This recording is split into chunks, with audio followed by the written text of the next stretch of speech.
ہمارے سرکار صلی اللہ علیہ وسلم جس ماحول میں عرب کے اندر جلوہ فرما ہوئے، وہاں پر ادب اور زبان کا بہت شہرا تھا۔ بڑے بڑے فصیح و بلیغ شعراء ادبا اپنی فصاحت و بلاغت کا ڈنکا بجوا رہے تھے، اور عرب کے لوگ اپنی زبان پر اس قدر ناز کرتے تھے کہ دوسرے لوگوں کو گنگا کہتے تھے۔ اسی لیے ایک ہوا خطہ عرب، اور عرب کے علاوہ جو خطہ ہے وہ ہے عجم۔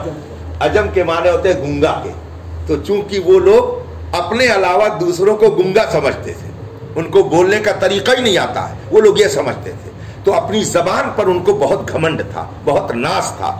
تو اللہ تبارک و تعالیٰ نے ہمارے آقا و مولا صلی اللہ علیہ وسلم کو نبوت و رسالت کی دلیل کے طور پر جو سب سے بڑی دلیل عطا فرمائی ہے وہ قرآن ہے، کہ تم بھی عربی میں کلام پیش کرتے ہو، اب دیکھو میرا محبوب بھی یہ کلام پیش کر رہا ہے اور یہ بھی تمہارے سامنے اس کو پیش کرتا ہے، تو اگر تم میں سے کوئی اس قابل ہے تو لائے اس کا جواب دے۔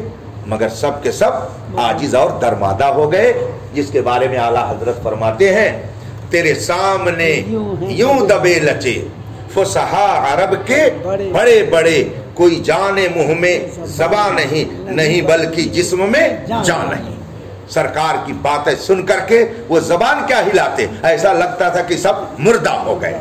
ایک بار ایسا ہوا کہ دیر تو نہیں ہو رہی ہے؟ نہیں۔ ایک بار ایسا ہوا کہ عرب کے ایک بڑے بوڑھے کو مشرکین مکہ نے تیار کیا اور کہا کہ آپ چلیے، یہ محمد جو نبوت کا دعویٰ کر رہے ہیں ان سے مقابلہ کیجیے۔ کہا کس چیز میں؟ کہا وہ کہتے ہیں میں خدا کی طرف سے کلام تم کو سناتا ہوں، ہم لوگ کہتے ہیں یہ اپنی طرف سے بنا کر کے پیش کرتے ہیں، تو اس میں کچھ کمی نکالیے تاکہ یہ پتہ چل جائے کہ یہ خدا کا کلام نہیں ہے۔ تو جب تیار کیا لوگوں نے اس کو، تو کہا کیا سوال کیا جائے؟ تو کہا ایسا ہے کہ ایک لفظ قرآن میں آیا ہوا ہے، اس پر اعتراض کیا جا سکتا ہے کہ یہ لفظ بہت ادیب اور فصیح و بلیغ لوگ جو ہوتے وہ نہیں بولتے ہیں۔ تو کہا کون سا لفظ؟ تو کہا وہ حضوا کا لفظ قرآن میں آیا ہے، یہ ہمارے ہاں استعمال نہیں ہوتا ہے، تو یہ گویا فصاحت و بلاغت کا جو معیار ہے اس سے گرا ہوا لفظ ہے۔ کہا اور کیا؟ کہا کہ قرآن میں ایک جگہ عجاب کا لفظ آیا ہوا ہے۔ عجاب تو عجیب لفظ بولا جاتا ہے نا، مگر قرآن میں عجاب عجیب کے معنی میں، یہ تعجب والی بات ہے، تو اس پر آپ اعتراض کر سکتے ہیں کہ یہ عجاب قرآن میں جو آیا ہے یہ لفظ صحیح نہیں ہے۔ کہا اور کیا؟ کہا کہ قرآن پاک میں ایک جگہ آیا ہوا کبار، اور ہمارے یہاں کی زبان میں یہ لفظ استعمال نہیں کیا جاتا۔ تو یہ سب الفاظ ہیں، آپ چلیے ان کے سامنے اور رکھیے کہ آپ کہتے ہیں کہ میں خدا کا کلام پیش کرتا ہوں، تو کیا خدا کے کلام میں ایسے بھی لفظ ہوتے ہیں؟ کہا ہاں ٹھیک ہے چلیے۔ اب اس کو تیار کر کے لے گئے، وہ بہت بوڑھا اس زمانے کا مشرک بے دین تھا۔ سرکار کی بارگاہ میں سب پہنچے، کیا بات ہے؟ کہا ہم آپ سے آپ کے کلام ربانی ہونے کا جو آپ کو دعویٰ ہے اس سلسلے میں آپ سے گفتگو کرنا چاہتے ہیں۔ کہا ٹھیک ہے، کون گفتگو کرے گا؟ کہا یہ ہمارے شیخ ہیں، یہ گفتگو کریں گے۔ کہا بیٹھ جائیے، آپ آگے آ جائیے۔ اب وہ شخص آگے آ گیا اور سب لوگ پیچھے تھے۔ سرکار دو عالم صلی اللہ علیہ وسلم نے ارشاد فرمایا آپ ذرا کھڑے ہو جائیے تاکہ لوگ آپ کو پہچان لیں کہ آپ ہی مجھ سے گفتگو کریں گے۔ وہ کھڑے ہو گئے جناب، پھر کہا بیٹھ جائیے، وہ بیٹھ گئے۔ اس کے بعد میں پھر آقا نے فرمایا کھڑے ہو جائیے تھوڑی دیر کے لیے، اور پھر کھڑے ہو گئے جناب۔ پھر سرکار نے فرمایا اب بیٹھ جائیے، پھر بیٹھ گئے۔ تیسری بار جب سرکار نے فرمایا کھڑے ہو گئے، بس وہ جلال میں آ گیا، اور جلال میں آنے کے بعد کہتا ہے اتتخذنا ہزوا، اتتخذنا ہزوا وانا شیخ کبار وہذا شیء عجاب، یعنی جس لفظ پر اس کو اعتراض کرنا تھا وہ لفظ خود ہی وہ استعمال کر رہا ہے۔ تیرے سامنے یوں دبے لچے فصحا عرب کے بڑے، وہ کہتا ہے اتتخذنا ہزوا، آپ میرا مذاق اڑا رہے ہیں، وانا شیخ کبار، اور میں بوڑھا آدمی ہوں، ھذا شیء عجاب، یہ تو بہت عجیب بات ہے جو آپ میرے ساتھ کر رہے ہیں۔ تو جن جن لفظوں پر وہ اعتراض کرنے کے لیے آیا تھا، وہ سب سے بڑا فصیح و بلیغ عالم وہی لفظ کو اللہ ہے۔ سوچا لوگوں نے کہ ہماری تو لٹیا اس لیے، یہ بھی سرکار دو عالم صلی اللہ علیہ وسلم کا علم غیب ہے۔ آپ جانتے تھے کہ یہ کس لیے آ رہے ہیں، اور یہ تصرف ہے سرکار کا اس کی زبان پر۔ اس کا مطلب یہ ہوا کہ سرکار کو اپنے غلاموں پر بھی تصرف کا اختیار ہے اور دشمنوں پر بھی تصرف کا اختیار۔ واللہ وہ سن لیں گے، فریاد کو پہنچیں گے، اتنا بھی تو ہو جو آہ کرے دل سے۔ تو یہ واقعہ ہوا۔ تو قرآن سب سے عظیم دلیل ہے رسول پاک صلی اللہ علیہ وسلم کی رسالت پر، سب سے بڑی دلیل قرآن ہے، اور 1400 سال سے یہ قرآن چیلنج کر رہا ہے۔ وَإِن كُنتُمْ فِي رَيْبٍ مِّمَّا نَزَّلْنَا عَلَىٰ عَبْدِنَا فَأْتُوا بِسُورَةٍ مِّن مِّثْلِهِ، اگر تمہیں شک ہے کہ یہ خدا کا کلام نہیں ہے تو ایک چھوٹی صورت کا مقابلہ کر لو، بنا کر کے لے آؤ۔ اسی طرح دنیا میں کوئی رائٹر کوئی کتاب اگر لکھتا ہے تو میں نہیں سمجھتا ہوں کہ وہ ایسا چیلنج کر سکتا ہے کہ جیسی کتاب میں نے لکھ دی ہے دنیا میں کوئی نہیں لکھ سکتا ہے۔ اور اگر کوئی ایسا چیلنج کر دے تو سب اس کو پاگل ہی کہیں گے، بلکہ 25-50 نہیں، ہزاروں لوگ تو اس سے بہتر کتاب مارکیٹ میں لے آئیں گے اور اس کی کتاب کی غلطیاں بھی بتا دیں گے کہ تم نے یہ غلطی کی، یہ غلطی۔ ایسے فوق کل ذی علم علیم، ہر علم والے کے اوپر علم والا ہے، قرآن فرماتا ہے، اس لیے کوئی یہ چیلنج نہیں کر سکتا۔ مگر 1400 سال سے قرآن یہ چیلنج کر رہا ہے کہ اگر تمہیں شک ہے تو ایک چھوٹی صورت لے کر کے آؤ، اور قرآن نے اسی وقت کہہ دیا فَإِن لَمْ تَفْعَلُوا وَلَن تَفْعَلُوا، اگر تم نہیں لا سکتے، اور اعلان کیا جا رہا کہ ہرگز نہیں لا سکتے ہو، تو اللہ کا شکر ہے کہ 1400 سال ہو گئے مگر پوری دنیا میں کوئی اس کی ایک صورت کا مقابلہ کرنے کی جرات نہیں کر سکتا۔ یہ سب سے بڑی دلیل ہے اس بات کی کہ قرآن یہ کسی انسان کا کلام نہیں ہے بلکہ خدا کا کلام ہے جو اس نے اپنے محبوب پر نازل فرمایا۔ یہ سب سے بڑا ثبوت ہے رسول پاک صلی اللہ علیہ وسلم کی نبوت و رسالت۔ اور اس کے علاوہ بے شمار دلیلیں سرکار کی رسالت و نبوت پر اللہ نے بخشی۔ ان عظیم دلیلوں میں دوسری دلیل معراج مصطفیٰ صلی اللہ علیہ وسلم ہے۔ یہ معراج جسے ہم اور آپ معجزہ کہتے ہیں سرکار کا، کسی شاعر نے کہا ہے نبی اور سب معجزہ لے کے آئے، جو انبیاء کرام آئے وہ سب خدا کی طرف سے معجزہ لے کے آئے، نبی اور سب معجزہ لے کے آئے، ہمارے نبی معجزہ بن کے آئے۔ وہ معجزہ لے کے آئے اور سرکار سراپا معجزہ بن کر کے آئے۔ یہ ہمارے آقا و مولا صلی اللہ علیہ وسلم کی شان مبارک ہے۔ تو اب اللہ تبارک و تعالیٰ نے رسول پاک صلی اللہ علیہ وسلم کو یہ جو معراج کا منصب عطا فرمایا، اس کے سلسلے میں ہمارے علماء نے تفصیل فرمائی ہے، اور فرماتے ہیں کہ مکہ مکرمہ سے بیت المقدس تک سرکار جو تشریف لے گئے اس کو اسرا کہا جاتا ہے۔ مسجد حرام مکہ شریف سے فلسطین بیت المقدس تک کا جو سرکار نے سفر کیا اس کو اسرا کہا جاتا ہے، چونکہ قرآن پاک میں لفظ اسرا آیا ہوا ہے۔ سبحان الذی اسرا بعبدہ لیلا من المسجد الحرام الی المسجد الاقصی، پاک ہے وہ ذات جو اپنے بندے کو رات میں لے گیا مسجد حرام سے مسجد اقصی تک۔ تو اب چونکہ لفظ اسرا قرآن پاک میں آیا ہوا ہے تو اس لیے مسجد حرام سے مسجد اقصی تک جو سرکار نے سفر فرمایا اس کو اسرا کہا جاتا ہے۔ اسرا بھی بول سکتے ہیں اور اسرا بھی بول سکتے ہیں، دونوں میں گرامر کے اعتبار سے تھوڑا سا فرق ہوتا ہے۔ ایک ہوتا ہے گیا اور ایک مطلب ہوتا ہے جانا، دونوں میں فرق ہوتا ہے تھوڑا سا۔ ایک کھایا اور ایک ہوتا ہے کھانا، سویا اور ایک ہوتا ہے سونا۔ تو اسرا کا مطلب ہوتا ہے جانا، رات میں جانا، اور اسرا کا مطلب ہوا رات میں وہ گیا۔ یہ دونوں میں گرامر کے اعتبار سے فرق ہے۔ شب اسرا کے دولہا پہ دائم درود نوشے بزم جنت پہ لاکھوں سلام۔ تو سرکار کا سفر جو حرم پاک سے بیت المقدس تک ہوا، اس کو اسرا کہا جاتا ہے چونکہ اس کا ذکر قرآن میں ہے۔ اور پھر وہاں سے سرکار جو آسمان پر تشریف لے گئے اور پھر آپ نے وہاں پر عجائبات قدرت کو دیکھا، جنت و جہنم کی سیر فرمائی اور پھر خدا کا دیدار فرمایا، اس پورے واقعے کو معراج کہا جاتا ہے۔ تو ایک ہے اسرا اور ایک ہے معراج، اور ویسے عام طور سے اس پورے واقعے کو معراج کہا جاتا ہے۔ مسجد حرام سے مسجد اقصی جانا، پھر وہاں سے آسمان پہ جانا، ان سب کو معراج کہا جاتا ہے۔ مگر علماء فرق کرتے ہیں کہ یہاں سے وہاں تک کے سفر کو اسرا کہا جاتا ہے اور وہاں سے آسمانوں پر جانے کا جو واقعہ ہے اس کو معراج کہا جاتا ہے۔ اور حکم کے اعتبار سے بھی دونوں میں فرق ہے۔ اگر کوئی مسجد حرام سے مسجد اقصی تک سرکار کے سفر کا انکار کر دے اور کہہ دے حضور نہیں گئے مسجد حرام سے بیت المقدس، تو وہ فوراً کافر ہو جائے گا، اس لیے کہ یہ قرآن کا انکار ہے۔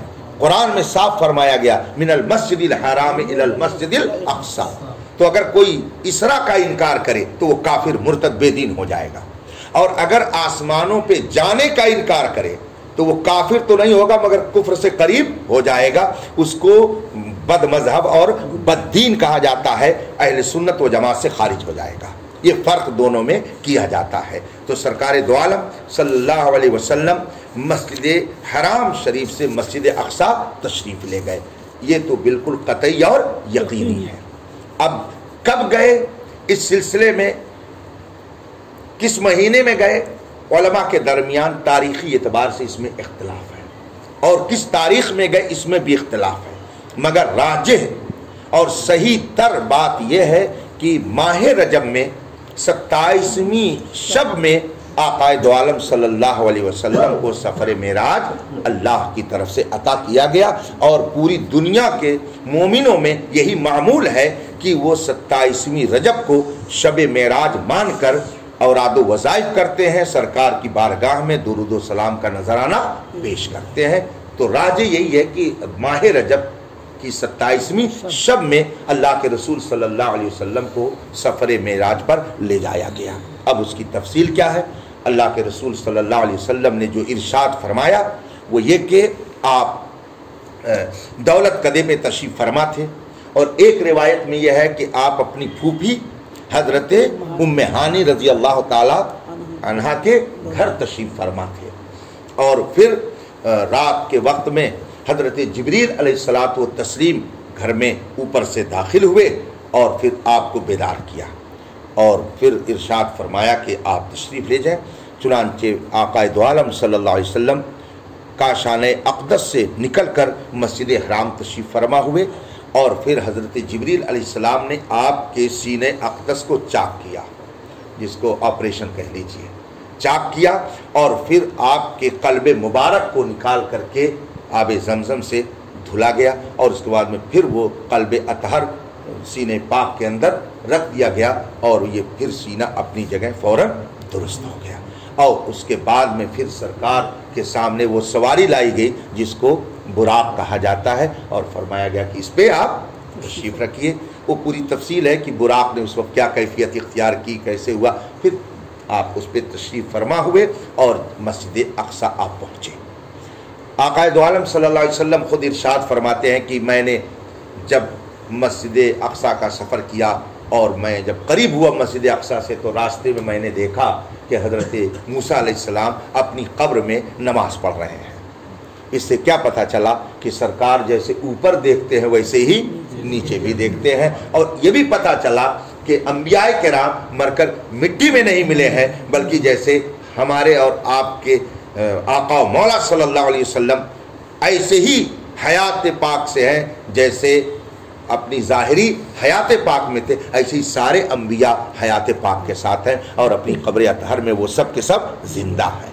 تو زندہ ہے واللہ، تو زندہ ہے واللہ میری چشم عالم سے چھپ جائے۔ سرکار جب بیت المقدس پہنچے تو وہاں سارے انبیاء کرام تشریف فرما، اور ان انبیاء کرام میں حضرت موسیٰ علیہ السلام بھی تشریف فرما ہے۔ تو یہاں قبر انور کے اندر بھی موجود، اور وہاں مسجد اقصی میں بھی موجود۔ اس کا مطلب کیا ہوا کہ اگر خدا چاہے تو ایک بندہ ایک وقت میں متعدد جگہ پر موجود رہ سکتا ہے۔ اس لیے اگر سرکار ایک وقت میں لاکھوں کروڑوں جگہ موجود رہیں تو اس میں کوئی تعجب کی بات نہیں ہے۔ اسی لیے شاعر نے کہا ہے، سنا ہے آپ ہر عاشق کے گھر تشریف لاتے ہیں، میرے گھر میں بھی ہو جائے چراغاں یا رسول اللہ۔ تو سرکار دو عالم صلی اللہ علیہ وسلم مسجد اقصی جب جلوہ فرما ہوئے رات کا وقت، انبیاء کرام موجود، اور پھر سرکار دو عالم صلی اللہ علیہ وسلم نے بعض انبیاء کرام کا حلیہ بھی بیان فرمایا۔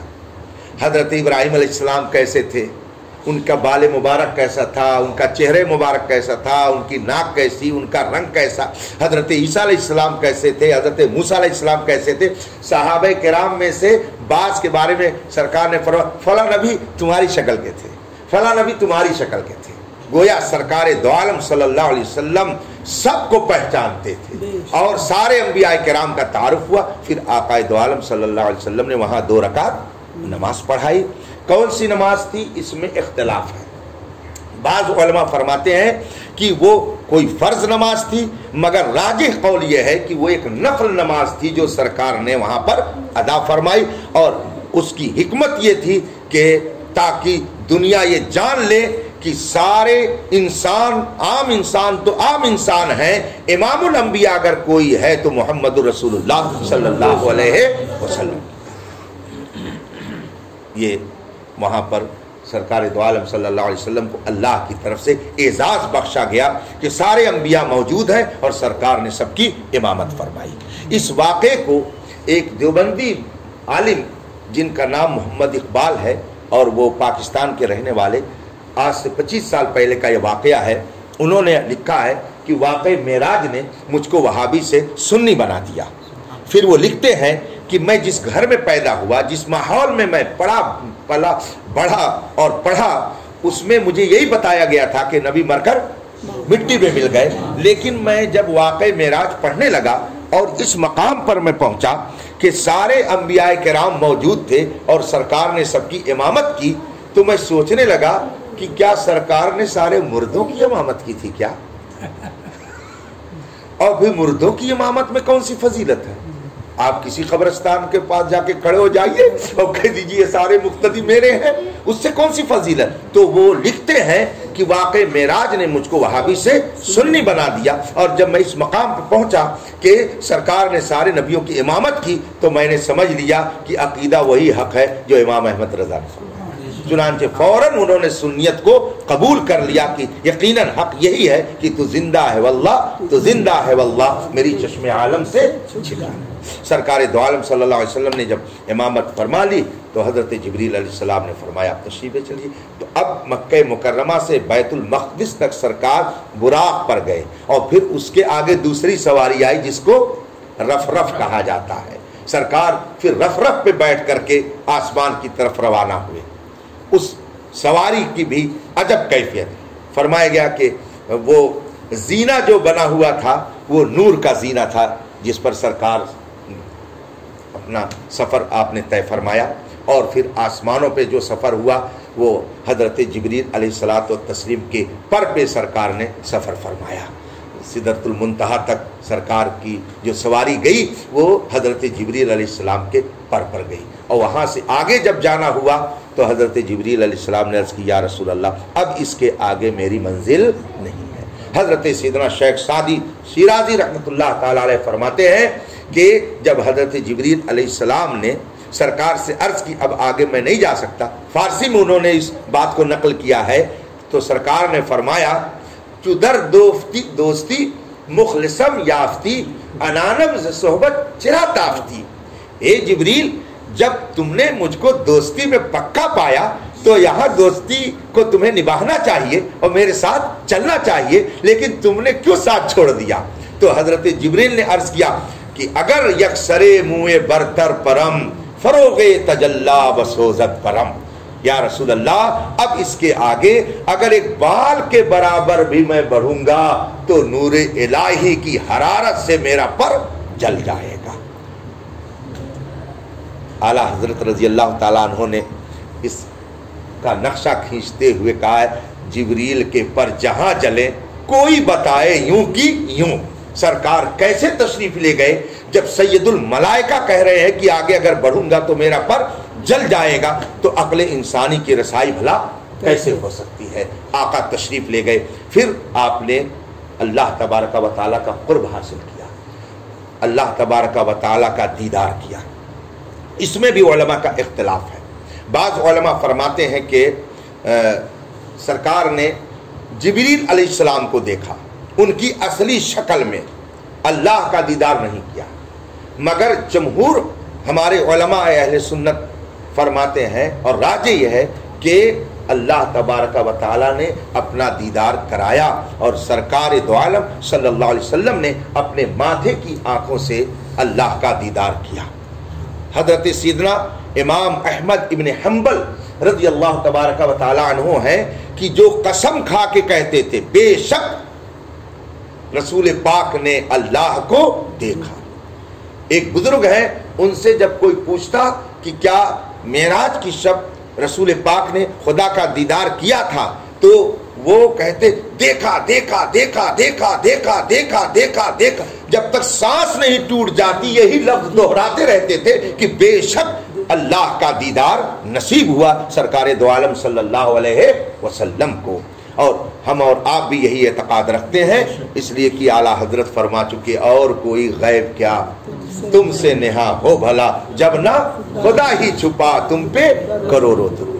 سرکار دو عالم صلی اللہ علیہ وسلم نے اللہ کا دیدار کیا, یہی ہمیں اعتقاد رکھنا چاہیے. کرامت و بزرگی, شرافت, وجاہت, منزلت, قدر, تعظیم, توقیر, احترام جو رسول پاک کو اللہ نے عطا فرمایا, اس کا تقاضا یہی ہے کہ بے شک اپنے دیدار سے بھی مشرف فرمایا ہے.